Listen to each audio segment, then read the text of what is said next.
Nuk është rikthyer Serbia në Kosovë, është rikthyer lista serbe si ajo parti më e madhe që i përfaqëson ata tani, duam apo s'duam. Që është instrumenti i Vučićit. Që është instrumenti i Vučićit. Që zbaton gjithçka që thot Serbia. Që e mohon Kosovën. Po i tham këtë gjë i kemi thënë të gjitha. Dhe është kthyer sepse ajo e ka përfaqësinë aty, nuk ka Rashiçi nuk ka parti të madhe që të ketë përfaqësi aty, lista serbe e ka.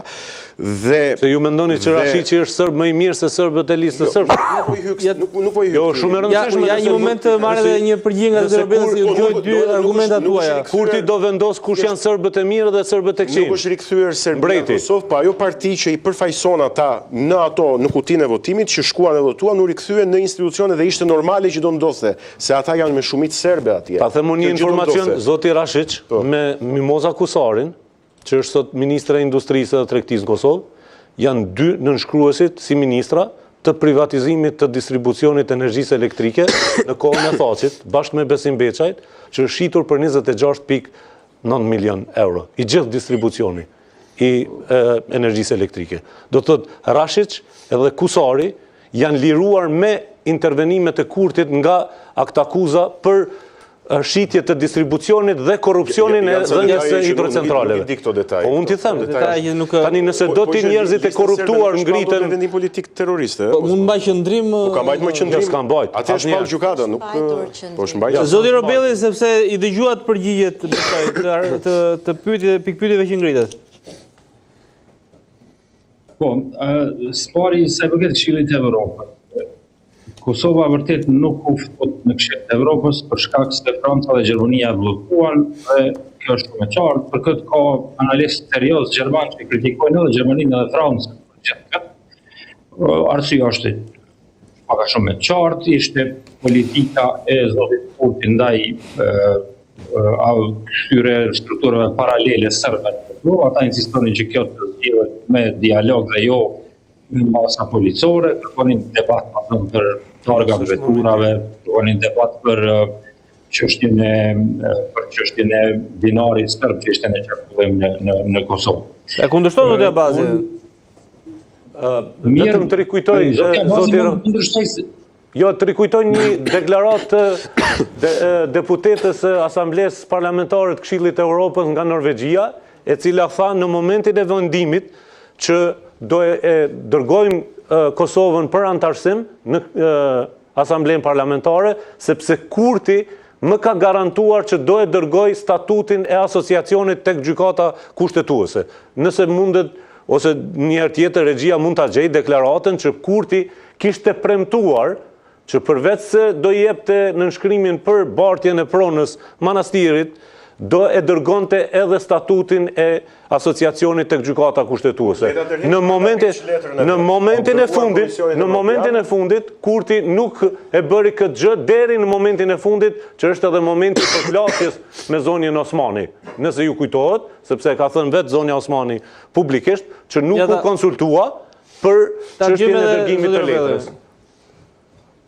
Unë nuk e di nëse ka premtuar, mund edhe të ketë premtuar. Unë e di nga burimet diplomatike gjermane edhe franceze që problemi kryesor ka qenë politika e qeverisë ndaj strukturave paralele të Serbisë në Kosovë.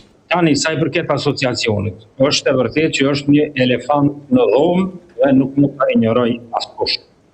Këtu, askush, asnjëra parti, dhe sidomos vetëvendosja e cila ka pas një kauzë drejtore këtë çështjen e asociacionit, nuk ka interes të merret me këtë problem. Dhe unë mendoj që duhet të merren me këtë problem. Pyetja është, a duhet të dërgohet asociacioni, statuti i asociacionit në gjykatën kushtetuese dhe Kosova ta zbatoj një anshëm e Serbia të mos bëj asgjë.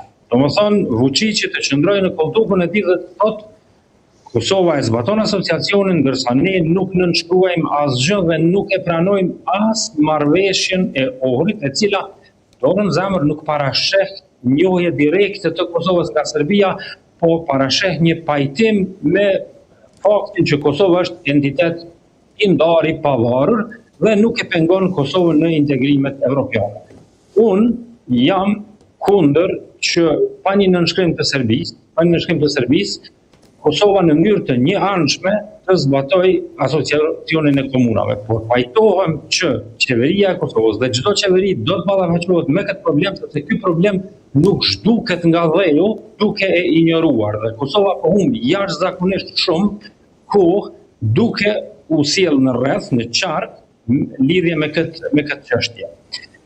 Sa i përket 24 hektarëve të manastirit sërb, ata manastiri sërb nuk mund të shkojnë në Serbi, është territori i Kosovës. Mendoj që ata prefëtrinë sërb ndoshta mund të kujdesen pak më mirë se ndonjë politikan shqiptar që ndoshta do të ndërtonte një villë aty. Ose ku diun ndonjë gjë me malin e zi, nuk është kaq e lehtë ajo punë. Nuk është ka lehtë thotë Abad. Ajo puna 24 hektarëshit ka të bëjë me lidhjen strategjike me malin e zi që nuk lejon kisha të ndërtoj rrugën, nuk është çështje se kush e menaxhon. Unë mund pajtohem me ty që dikush do të marronte në një villë atje, po ne po flasim për arsyen strategjike pse kisha ortodokse dhe serbët kanë insistuar që kjo tokë t'i takojë atyre, që është ndërprerja e rrugës. Po, lem ta përfundoj? Po përfundojmë. Kjo është shumë e vërtetë. Gjithë ajo që ka ndodhur ka qenë një maskaradë juridike, se vendimin e ka marrë një gjykatë ilegale serbe në fund vitit 90 kur Serbia ka qenë në Kosovë. E për fat keq, autoritetet e mëvonshme juridike të Kosovës e kanë legalizuar këtë akt. Domethënë, qeveria Miloševićit ja ka falë manastirit serb një pjesë të caktuar të territorit aty. Dhe kjo, për fat keq, është legalizuar nga institucionet e Kosovës.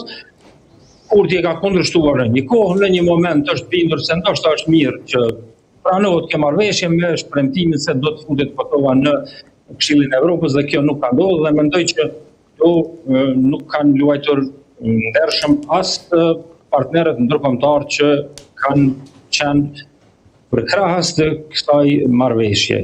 Dhe këtë po e them duke i cituar edhe deputet gjerman që kanë qenë në Këshillin e Evropës, të cilët janë jashtëzakonisht të zhgënjur, edhe duke cituar kolegët gjerman, të cilët në çështje tjera mund të jenë shumë kritik ndaj qeverisë aktuale të Kosovës, por në këtë çështje thonë që këtu edhe komuniteti ndërkombëtar nuk ka qenë shumë serioz në fjalën. Tani, për tu ndërlidhur, kjo ka të bëjë me dështimin e plot, sepse kështu është kur vepron në kokë vete, pa institutet, pa këshilltarët e njohur.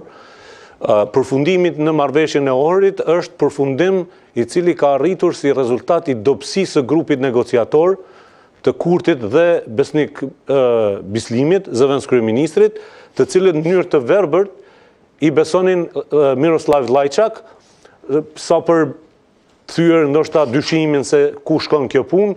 Ky diskutim është zhvilluar me ambasadorin e Kosovës në Bruksel, në prani të deputetëve gjerman, ku është kërkuar që të verifikohet qëndrimi dhe orientimi i Lajçakut. Vetë Kurti, edhe zoti Bislimi, kanë refuzuar që të diskutohet kjo çështje,